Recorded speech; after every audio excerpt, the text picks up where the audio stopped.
Welcome to the deep dive. We're here to cut through all the noise and really bring you the insights that matter. That's the plan. And today, we're tackling something huge, something that touches, well, pretty much everyone: financial security. Absolutely. It's that feeling, isn't it? That desire for choice, for having control over your own time. Yeah, and being able to connect with people, without that constant nagging economic anxiety hanging over you. It's fundamental, and it drives so many decisions we make, often without us even realizing it. So for this deep dive, we're getting into Scott Galloway's The Algebra of Wealth.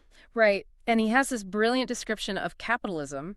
He calls it the most productive economic system in history Okay. and a rapacious beast. Rapacious beast. I like that. It's memorable. It is, and his whole point isn't necessarily about becoming, mega rich. It's more about giving you the best practices for succeeding in this system. To achieve what he calls economic security, something more maybe foundational. Exactly. He's very upfront, saying this isn't about wishful thinking, not how things should be. It's a practical guide for dealing with the world as it is. Okay, practical. I like Yep. that.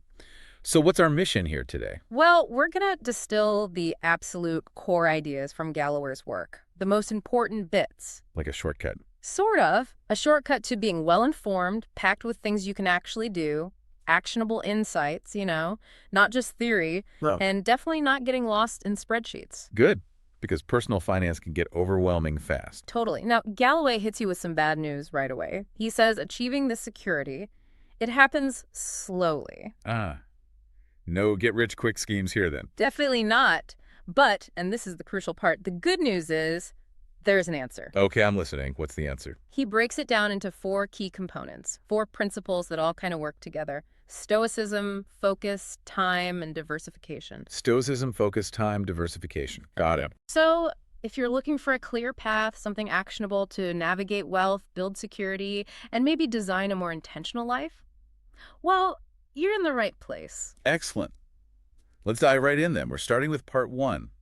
Stoicism building character for enduring wealth. Right, and Galloway starts with a really direct definition of wealth, very practical. Okay, what is it? Wealth is simply when your passive income, the money your investments make for you, is more than your burn rate. Burn rate meaning Yeah. monthly expenses, what you spend. Exactly, your total monthly spending. When passive income covers that, you don't need to work anymore. You might want to, but the need is gone. That's a powerful threshold. Yeah. Freedom, basically. It is, and he gives you a target number to aim for. For economic security, he suggests aiming for roughly 25 times your annual burn rate. 25 times. Oh, okay, where does that number come from? It's based on being able to live off about a 4% return from your investments above inflation without eating into the principal. So, simple math, if you spend $80,000 a year, your target number is $2 million. Invested. That's your finish line, so to speak. $2 million. Okay, that's a concrete goal. Right. But hang on. $2 million today isn't the same as $2 million in, say, 20 years. Right. Absolutely critical point. Inflation, that's the silent killer. That $2 million target today easily needs to be $5 million, maybe more, in 25 years just to buy the same stuff. Wow. So the target keeps moving. It does. The 25x rule is a great starting point, a framework, but you absolutely have to factor in inflation over the long haul. Galloway also does something interesting. He gives readers what he calls a permission slip to actually pursue wealth. Yeah, I found that really interesting too, with all the talk about income inequality, the debates like, is every billionaire a policy failure? Right. It gets heated. He kind of cuts through it. He says, look, the urgent issue you face is your own economic security. Focus on securing your own oxygen mask first, essentially. Don't get paralyzed by the bigger debates when your own foundation isn't solid yet. Makes sense. And this connects to how wealth itself has changed. He talks about the rich industrial complex. Rich industrial complex. What does that mean? Think about it like this. Back in, say, the 60s, Bob Dylan sang about money swearing at him. Being upper middle class then got you maybe 90% of what the super rich had. A slightly bigger house, nicer car, maybe. Okay, the gap wasn't astronomical. Right. But today, The top 1%, they're not just in first class. They might be on a completely different private jet, a Gulfstream G4. They're staying at different resorts, getting exclusive access, different It's doctors. not just a better seat, it's a different reality altogether. Exactly. Wealth has shifted from a better seat to an upgrade to a better life. And that massive gap, Galloway argues, creates this intense economic anxiety for everyone else. He makes it personal too, doesn't he? With stories. Oh, yeah, really powerful ones. He talks about his son being upset over losing an $80 glove, and that immediately flashed him back to his own childhood. What happened then? His mom, a secretary making $800 a month, cried when he lost two jackets, each costing $33. $33. Wow, that must have left a mark. Huge.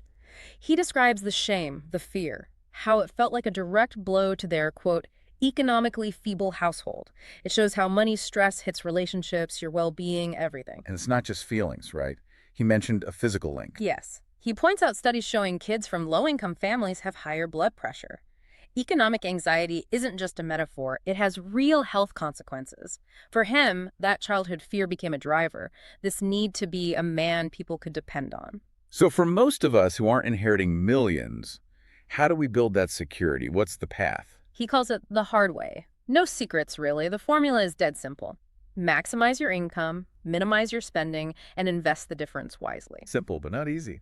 Precisely. He says executing that goes way beyond finance. It requires a life well lived, hard work, frugality, wisdom. It's about your whole approach to life. Which brings us back to Stoicism. That's the first piece of his Algebra of Wealth. Exactly. Stoicism, for Galloway, is about living an intentional, temperate life in and out of work. Yes, it helps you save money, but it's deeper. It's about developing strong character and, crucially, connecting with a community. Okay, character. He makes a distinction there, doesn't he? Yeah. Between character and just, like, self-control. A really important one. He argues that just relying on willpower to resist temptation is exhausting. You can't white-knuckle your way through life constantly fighting urges. Makes sense. You burn out. Totally. Real, lasting change, the kind that builds wealth and security, comes from true character. He contrasts this character ethic, think principles, values, patience, industriousness, with the personality ethic. Personality ethic being Yeah. how you appear. Right. Like self-help focused on image. Yeah, like books on winning friends and influencing people. It's about presentation. Character's about the substance underneath. He uses the analogy of fad diets. Right. Quick results? Maybe. But no lasting change unless you fundamentally change your habits, your relationship with food, your character, Right. essentially. Exactly. Your behavior flows from who you are. And let's face it, resisting temptation today is a constant battle. Capitalism, he says flat out, has one main goal: to persuade you to spend money. Everywhere you look. The gum at the checkout, the Amazon suggestion. Flight upgrades, trip insurance. It's relentless. It's designed to trigger impulse spending. And our own biology plays into their hands. Big time. He talks about NSN, you need stuff now. Our ancient brains are wired to crave sugar, fat, salt, things that were scarce and vital for survival. Marketers know exactly how to exploit those primal urges. Plus the whole status thing. Right, the propagation instinct. Signaling wealth to attract mates. He tells this funny story about himself at 23. Got a big bonus, bought a BMW 320i, Okay. and hung swim goggles from the rearview mirror. Not because he swam much, but to signal, strength, resources. It's subconscious, but powerful. Huh. Okay, so how does Stoicism help us fight back against all this? Well, the Stoics gave us 4 core virtues: courage, wisdom, justice, and temperance. Okay, break those down. Yep. Courage. Courage is basically grit, not letting fear run your life. Fear of poverty, fear of failure, fear of embarrassment. Marketers love fear. Galloway has this killer line: courage is cheaper than Chanel and it works better. Love that. Okay, wisdom.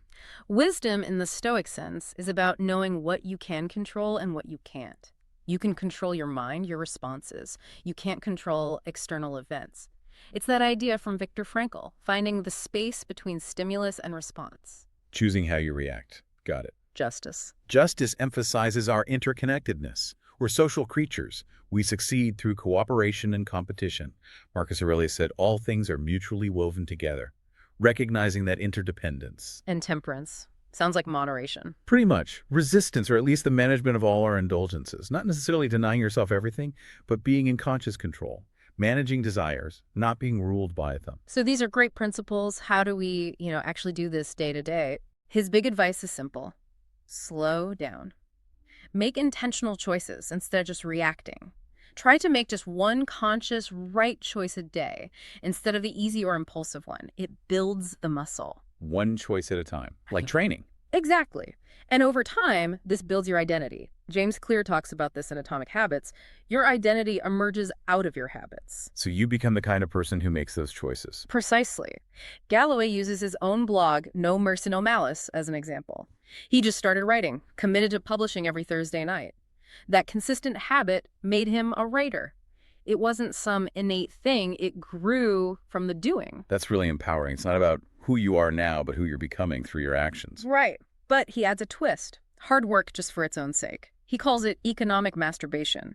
If it's not ultimately aimed at something bigger, providing for others, gaining power to do good, to enact justice. There's a cost to just grinding away, isn't there? Huge cost. Neglecting relationships, health. He's very open about his own regrets from his 20s and 30s, not being disciplined with spending, but also failing to invest in others and in relationships. That's a debt that's hard to repay. This ties into that concept, the hedonic treadmill. Exactly. The hedonic treadmill and lifestyle creep. Psychologists found that big life changes, winning the lottery, even suffering a major accident, have surprisingly little long-term impact on reported happiness. You just adapt. Get used to the new normal. You adapt. Yuval Noah Harari nails it. Luxuries tend to become necessities. That designer bag, the fancy tutor for your first grader, Yeah. Suddenly the old way seems inadequate. It's a constant upward creep. Like that Frasier episode. Getting into the super exclusive VIP room only to see there's an even more exclusive room right next door. Instantly devalues where you are. Perfect analogy. And money, Galloway says, is the king of abstract rewards because numbers are infinite. There's always more. You never quite arrive. There's never enough. And each extra dollar brings less happiness than the one before it. That's the diminishing marginal utility of money. The happiness boost from going 60K to 120K income is apparently about the same as going from 240K to 480K. You need bigger and bigger jumps for the same subjective feeling. Wow. So if more money doesn't guarantee more happiness, what does? Yeah. This must bring us back to community. Absolutely. Community and connection. Remember Stephen Covey's stages. Dependence, independence. And interdependence, that's the goal. Right. The Stoic idea of Samithia, everything is connected, we thrive together. So how do we build that? He talks about guardrails. Yeah, guardrails and bonds, binding yourself to the service of others, family, community groups, boards. He says power is intoxicating, and these external commitments, even just having a dog that needs you, act as an antidote, keeping your ego in check. Like checks and balances on yourself. Exactly, and building a kitchen cabinet. Like Andrew Jackson, his informal advisors. Precisely. A trusted group of people who aren't on your payroll, who aren't afraid to give you unvarnished, disinterested counsel. People who will tell you when you're being an idiot. Invaluable. We all need those people. And what about giving back? Altruism. Turns out altruism is literally good for you. Spending on others or charity makes you happier, can even lower blood pressure. A clear win-win. Okay, that makes sense. But then he gives some advice that sounds tricky. Make rich friends. Yeah, that one's definitely controversial. His logic is we learn by mimicry, mirror neurons. We benchmark ourselves against our peer group. So hang out with people who are achieving what you want to achieve. Kind of. It echoes Seneca. Associate with people who are likely to improve you. He's not saying ditch your old friends, but be conscious of who you spend time with and gracefully distance yourself from genuinely toxic relationships that drag you down. That's Epictetus too. Pragmatic, maybe a bit ruthless. Definitely pragmatic. It's about being intentional about influences. And this extends to talk about money. We should talk about it more. Isn't it taboo? He argues we need to talk about it more. Money is the operating system of our society. How else do you gather intel on salaries, taxes, budgeting strategies? Normalizing these conversations is crucial for financial literacy. Okay, makes sense. Get it out in the open. And the biggest decision of all. Invest in your partnership. He is absolutely clear. The most important economic decision you'll make in your life is who you partner with. Wow. More important than career choice or investments. He argues yes. Statistically, married people are significantly wealthier, 77% more, with 16% higher annual net worth growth.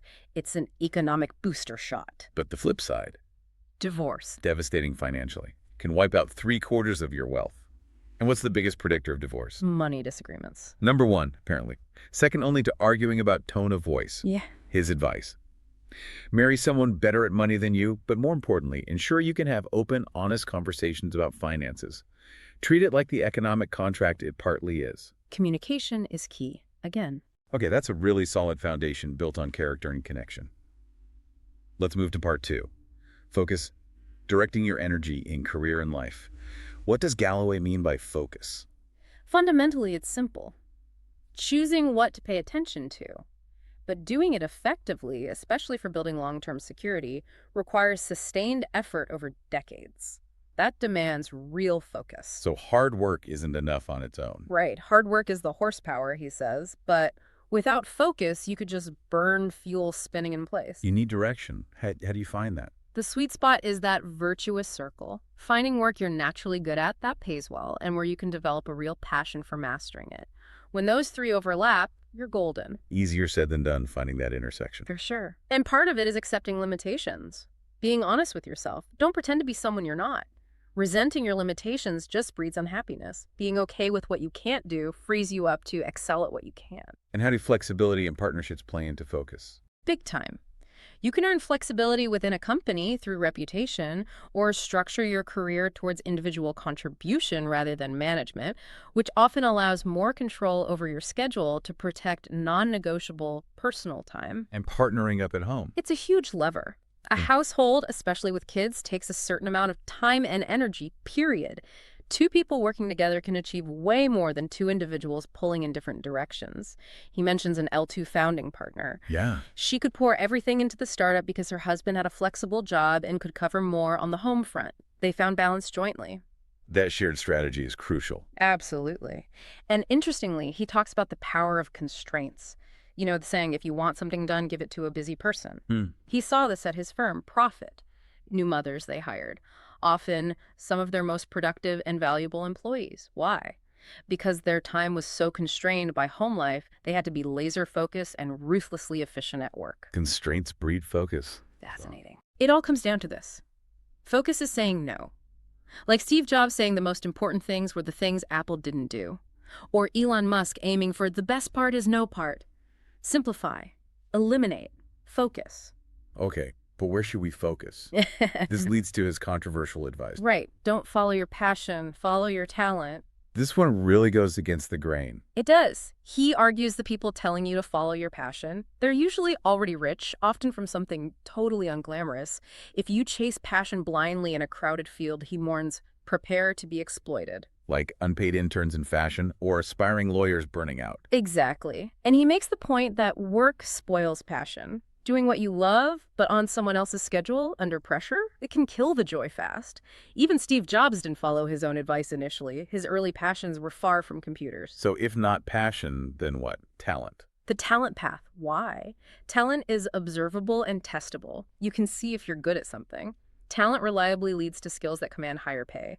And talent improves with practice, with exploitation in the positive sense. So finding that match quality between you and the work is key. It leads to better performance, faster learning, more money, which builds confidence and makes the work more enjoyable. It becomes a virtuous circle driven by competence, not just initial excitement. How do you find your talent then, if it's not always obvious? Ask, what comes easily to you that's difficult for other people?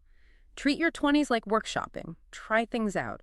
Your 30s are for getting good. Your 40s and 50s are for harvesting the rewards of that mastery. So experimentation early on is vital. Crucial. Put yourself in different contexts. Maybe use personality frameworks like Myers-Briggs or Dalio's baseball cards for clues, not definitive answers. And really examine your passions, what aspects of them point to underlying talents. Maybe you love movies. Is it the writing, the visuals, the business side? Be prepared for a mismatch, though, between early dreams and actual talent. Very often, yes. Our talents rarely match up with our early ambitions. High-paying, secure careers are often not glamorous, but they build security. And here's the kicker. Mastery leads to passion. So passion isn't the starting point, it's the result. Exactly. Durable passion comes from mastery. The feeling and activity of doing something difficult really, really well. Getting into that flow state isn't just enjoyable. It accelerates learning and makes you want to keep doing it. Passion follows competence. Okay, so once you have a sense of your talents, where do you apply them? He breaks down career options. Yeah, a really useful overview. Entrepreneurship, he says, suited him because he resented people senior to me and didn't fit large organizations. It needs strong sales skills, massive resilience. He mentions his own election losses, optimism balanced with realism, and you have to handle huge stress. But the upside, no ceiling. What about academia and media? Academia is a great career, good lifestyle, but high pay often requires a detour through entrepreneurship books, speaking gigs, media, generally overinvested, lots of exploitation. Many regret majoring in it. Tough field. The professions, doctors, lawyers, engineers. Require advanced training, obviously. Offer high income, good training path. Downsides. Often salary capped, limited upside compared to owning a business, and you hit high tax brackets relatively quickly. Consulting. Great training ground, exposure to lots of industries, but it's a young person's game. Brutal lifestyle. Hard to scale your individual impact long term. Yeah. That's where the outsized crazy compensation is. Why? Money suffers less friction than any other substance. It scales incredibly well. Real estate. He calls it the emperor of the asset classes. Tax advantages, leverage through debt, can be entrepreneurial rentals, flipping. And the Main Street economy. It- Like trades. Hugely important. Electricians, plumbers, regional businesses. Most underinvested part of our labor market. High demand, often overlooked. Big opportunities as boomers retire and sell their businesses. And regardless of field, his advice for young people is, Go to the office, especially in your 20s and 30s. Proximity to the office correlates strongly with career growth. Why? Relationships, mentorship, spontaneous learning. You just don't get that remotely in the same way. makes sense. Yeah. But careers aren't smooth sailing. How do you handle bumps? He talks about gravity problems. Yeah, those are the things you just can't change. Unrequited love, a boss who only promotes his golf buddies.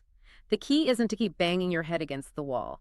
Identify it as a gravity problem, then reframe your response to focus on what you can control. Don't fight gravity, work with it or around it. Exactly. And sometimes you need to know when to quit. The persistence trap. Right.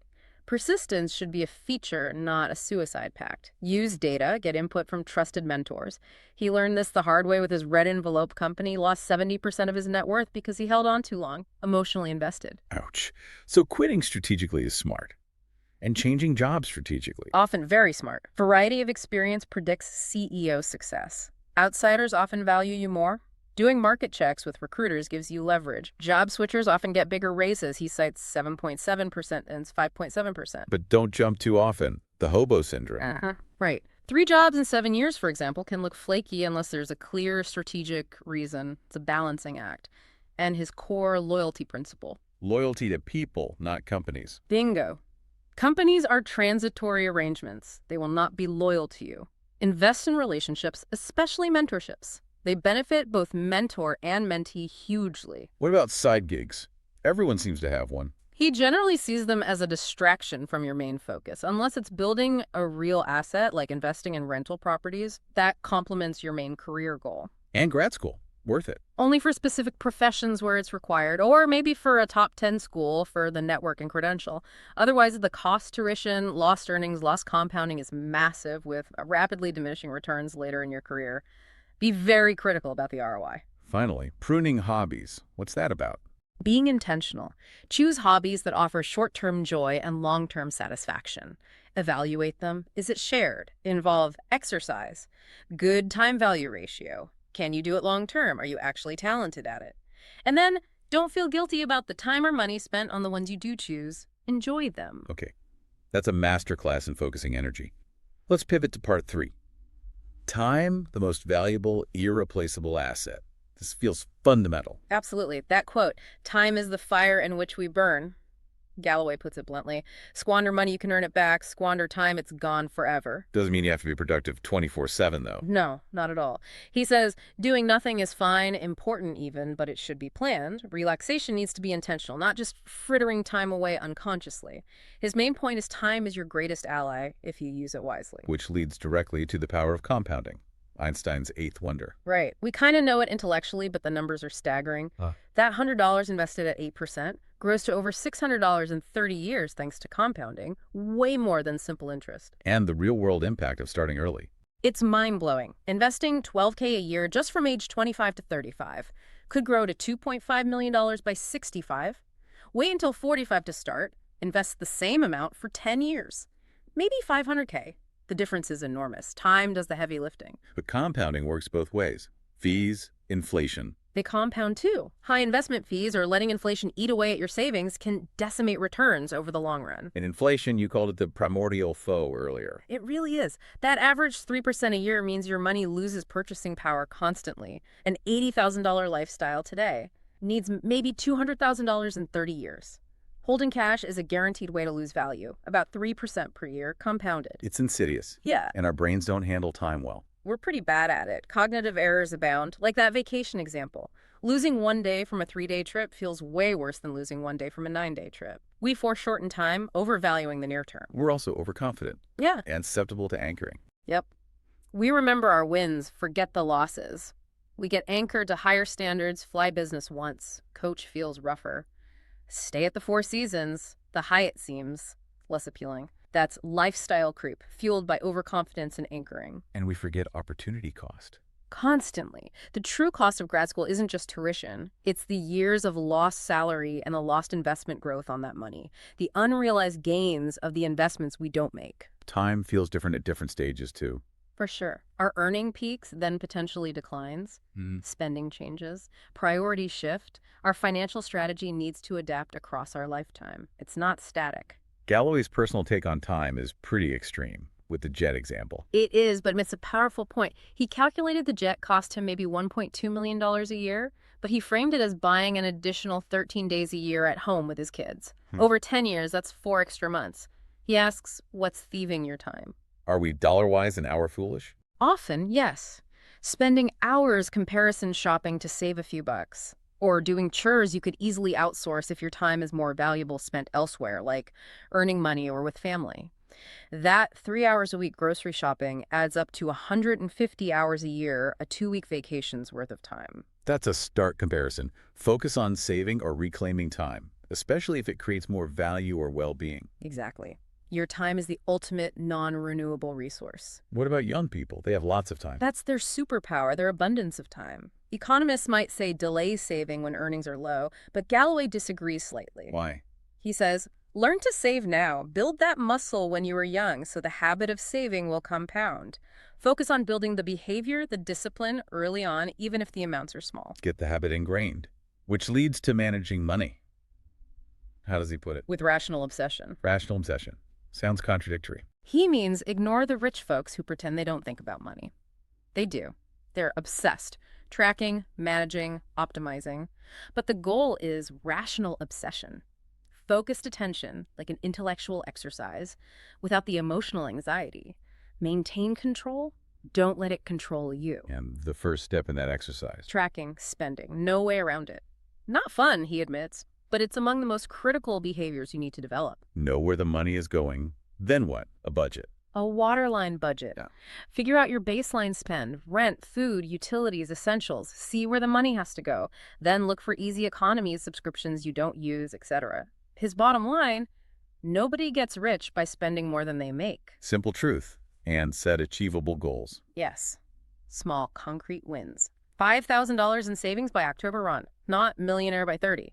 Achievable goals build momentum and confidence. He uses a 3-bucket system for money. Yeah, it's helpful. First is consumption. Day-to-day stuff, food, clothes, transport, money that's spent and gone. Spend enough so you don't feel deprived, but no, it's not an investment. Okay. Bucket 1. Consumption. Bucket 2. Intermediate spending. Bigger things you know are coming or might come up unexpectedly. Car down payment, house deposit, tuition, big medical bill. Money for this bucket needs to be safe and accessible. Focus on liquidity, low variability. No risky investments here. Got it. Bucket 3. Long-term savings. This is the wealth building bucket. Retirement, financial security down the road. This is where you invest for growth, where compounding really takes off over decades. And the emergency fund fits in where? That's foundational, really. Start with maybe $1,000 in a super liquid savings account. Build it up over time, maybe 3 to 6 months of living expenses is a common target, depending on your situation. And crucially, it's okay to use the emergency fund. That's what it's for. If you use it for a house down payment, great, just rebuild it. Okay, what about debt? Leverage. Rich people and companies love debt, he says. Used wisely, it multiplies your power. Mortgages are usually smart. Buy a $1 house with $200 K down. If it appreciates, your return on cash is amplified hugely. Plus, it frees up your other capital. Car loans. Tougher call.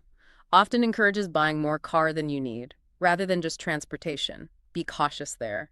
As things get more complex, you need planning and advisors. Definitely. The 25X rule is a start, but taxes, estate planning, complex investments, advisors provide planning, accountability, and confidence, not just stock picking.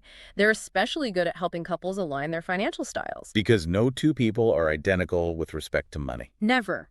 And one piece of advice that's almost universally applicable. The employer match. Max it out Mhm. before anything else. It's a tax-deferred, guaranteed 100% return. It's free money. Don't leave it on the table. Absolutely. And finally, accept that things go wrong. Yeah.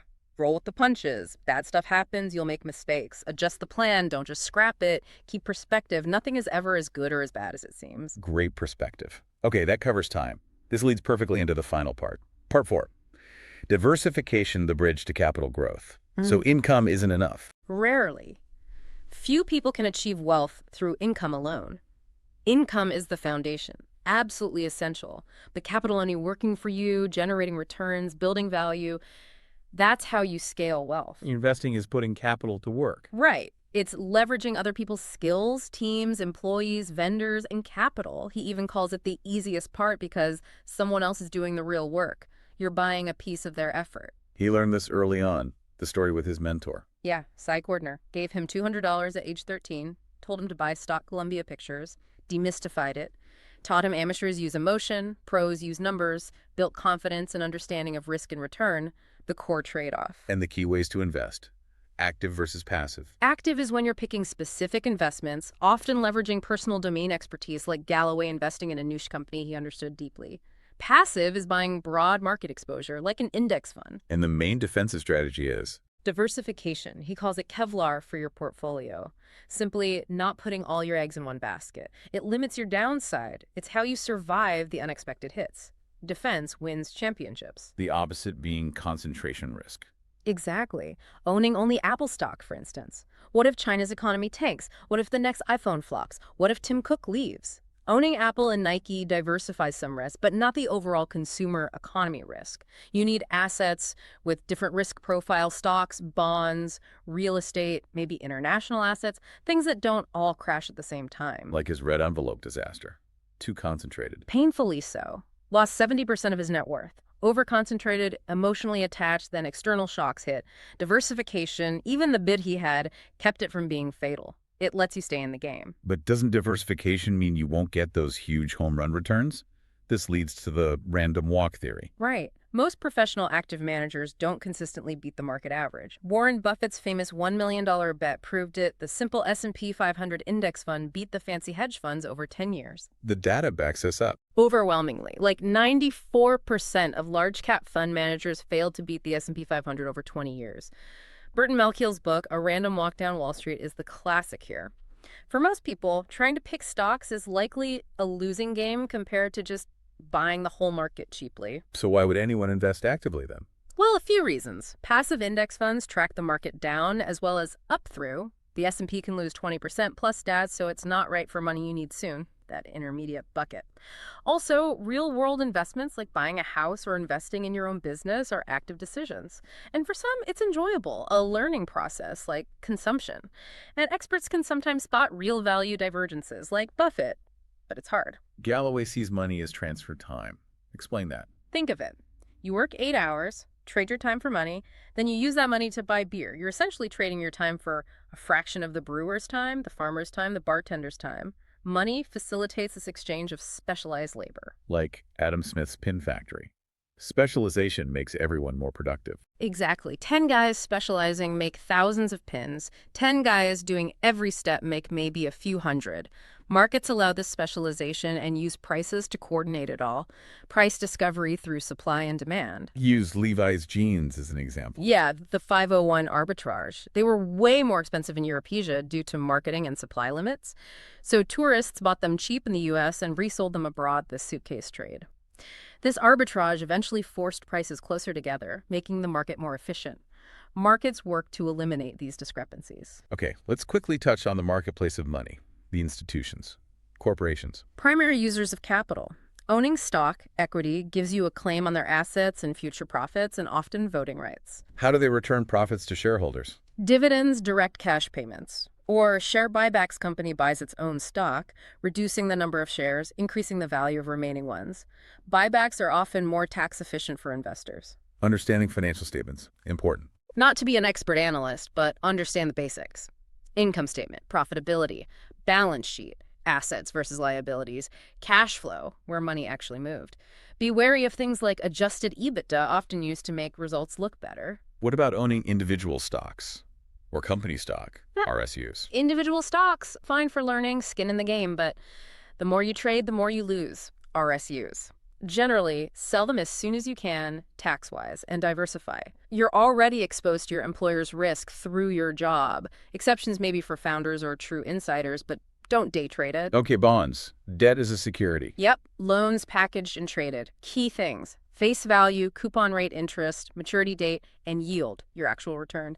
Risks are credit risk, they might not pay you back, and interest rate risk. If rates rise, your existing lower rate bond is worth less. Role in a portfolio. Generally lower risk than stocks, more predictable income, but less growth potential. Good for stability, especially for intermediate-term money. U.S. Treasuries are a huge benchmark. Real estate, the emperor. Why? Income from rent development, finite supply, they aren't making any more of it, tax advantages. But downsides too. Illiquid, hard to sell quickly. High transaction costs, ongoing expenses, maintenance, taxes. Your personal home. Biggest investment for most. Forced savings, avoid rent, some tax breaks, though mortgage interest deduction change, but manage the costs. It's a life stage decision first, investment second, investment properties, active work like a second career. Commodities and derivative. Complex stuff, betting on future prices. Derivatives, futures, options, used for hedging or speculating, mostly for pros. Retail options trading. He calls it gambling. Stay away unless you're highly sophisticated. So for most people, the main vehicle is funds. Yes, pooling money. ETFs, exchange-traded funds, generally beat mutual funds on fees, taxes, and ease of trading. And the core should be passive funds. Absolutely. Low-cost index funds like S&P 500 trackers should be the heart of your long-term bucket. Simple, cheap, effective. Robo-advisors automate this, but you can often do it yourself with ETFs and save the extra fees. Okay, can't talk investing without talking the tax man. Investing's final boss, the IRS. Key insight: focus on minimizing your taxable income, not just the tax rate. How? Borrowed money isn't taxed as income. That's how billionaires like Bezos or Musk live large without huge salaries they borrow against their stock. Capital gains on assets held over a year are taxed at lower rates than regular income. A huge engine for wealth building. Use deductions, though the standard deduction is often best now. Payroll taxes are unavoidable, though. Pretty much. Social Security and Medicare, even on 401k contributions. Self-employed pay both halves. And understand effective versus marginal tax rates. Crucial. Your marginal rate, tax on the next dollar earned, can be way higher than your average effective rate. Impacts decisions like a second income. Tax-advantaged accounts. 401k IRA. Super powerful. Let you control when you pay tax, either defer it, traditional, or pay now, and let gains grow tax-free, Roth. Boosts long-term returns significantly. Goal is to time your taxes, realize income gains when your marginal rate is lower, if possible, and where you live matters. State income tax differences can be huge. Finally, some parting shots on investing wisdom. Zig when others zag. Avoid herd mentality. When everyone's chasing the same thing, it usually ends badly. Take profits. Yes. If something skyrockets, sell a chunk, rebalance, diversify. Don't fall in love with a winner or think you can't lose. That red envelope lesson again. Indefinitely. Don't day trade. It's gambling, but with worse odds and no free drinks. Mentally draining, rarely profitable, long-term addictive potential. Just don't. Wow. Okay, what a journey through the algebra of wealth. Let's recap the pillars. We started with stoicism. Right. Building character, managing desires, focusing on what you control, and the vital importance of community and connection. Then focus. Finding your talent, not just chasing passion. Directing your energy strategically in your career, saying no, and navigating the different paths available. Followed by time. Recognizing its value, harnessing compounding early, managing money with rational obsession, budgeting, and using the 3 buckets. And finally, diversification. converting income to capital, understanding risk and return, the power of passive investing for most, navigating markets, and managing the tax man. It's a comprehensive framework. But Galloway brings it all back to something deeper at the end, doesn't he? What's the real point of all this? His ultimate message is that everything meaningful in life is about others. Economic security isn't the goal in itself, it's the means to an end. It buys you the time and resources to focus on relationships without economic stress. That freedom allows you to show up for people. Exactly. His closing story about caring for his dying mother, being able to spoil his son, things his economic security made possible, allowed him to live up to that identity he forged as a kid, being a man people could depend on. That was the real payoff. That's incredibly powerful. Which leaves us, and you listening, with a big question. What's driving your pursuit of economic security? Is it validation, purpose, luxury, helping others? Galloway thinks deep down, for many, it's fear of scarcity, fear of irrelevance. Yeah. But whatever your driver is, How will achieving that security empower your most important connections, your deepest sense of purpose? What will you do with that freedom? a question worth sitting with. Absolutely. Well, thank you for joining us on this deep dive into Scott Galloway's Algebra of Wealth. We hope these insights felt actionable and maybe even inspiring. Yeah, I hope it was useful. If this resonated, definitely subscribe. We'll keep bringing you these deep dives, cutting through the noise to give you knowledge you can use. Until next time. Keep learning, keep growing, and keep living intentionally.